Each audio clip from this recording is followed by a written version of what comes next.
Otherwise, how can somebody say that you cannot be claimed to be righteous if you are poor?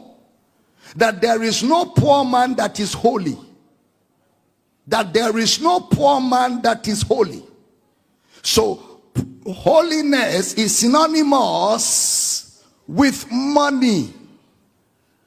In fact, somebody sent me a video where a preacher in this country said that if Jesus was rich, he wouldn't have died. That Jesus died because he was poor. That is an insult to the work of redemption.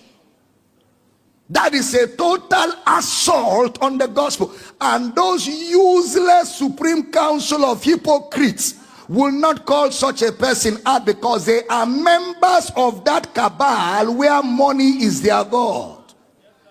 When people like us preach Christ, they attack us because they are far from Christ, whose God is their stomach. How can somebody say that Jesus died because he didn't have money? That they used 30 pieces of silver to kill him? That if he was rich, it wouldn't have succeeded. He is even worse than Peter, who said, Jesus, you will not die. And Jesus said, get thee behind me, Satan, because you are an offense to the things of God. You savour not the things that be of God. So Jesus came to the earth not to die, or what?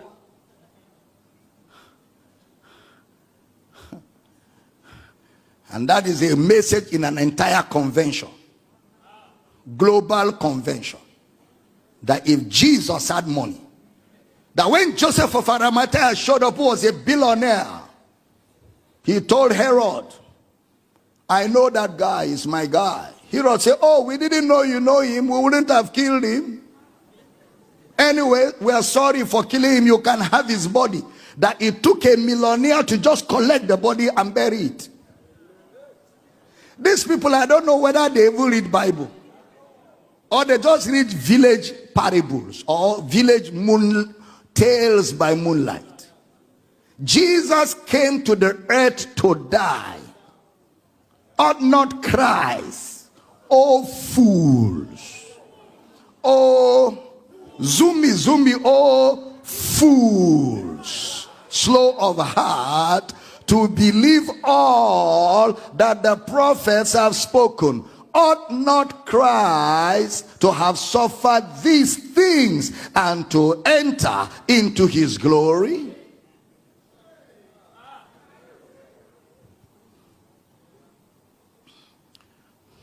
Jesus said, the poor you will always have. The poor you will always have. I'm sure they have not read in the book of Revelation where Jesus spoke to them through the angel and said, because you thought you are rich, because you thought you've acquired things, he said, but you don't know that you are naked, you are wretched, you are poor, you are blind. He said, because you thought you have acquired material things, you've acquired all kinds of cars, all kinds of money, you have lied to God's people, emptied their pocket, collected all their monies, and used it to build a luxurious life for yourself at the expense of their own living. You do not know that you are wretched. You are poor, you are blind. Revelation 3:17. Because thou sayest, I am rich and increase with goods, and have need of nothing. And thou knowest not that thou art wretched and miserable and poor and blind and naked. Look at the next verse. I counsel thee to buy of me gold tried in the fire, that thou mayest be rich. Sitting to hear me teach this morning is the greatest wealth you can ever have. That thou mayest be rich and white raiment, that thou mayest be clothed, and that the shame of thy nakedness do not appear, and anoint thine eyes with oil salve, that thou mayest see. Whoever is the spiritual father of such pastors needs to cover his face in shame and call them to the backyard in the kitchen and take them through class 101, in fact 001. So they stop disgracing him. Well, I don't blame them. Some of them, the father is as bad as the sons. So you can't worship God beyond what you know. That's what took us into that journey. You can't worship God beyond what you know. Somebody told me somebody somewhere is challenging the position I had when I said the California fires are not the judgment of God. And the preacher is telling the story that when the California, when they don't know Bible, they use stories.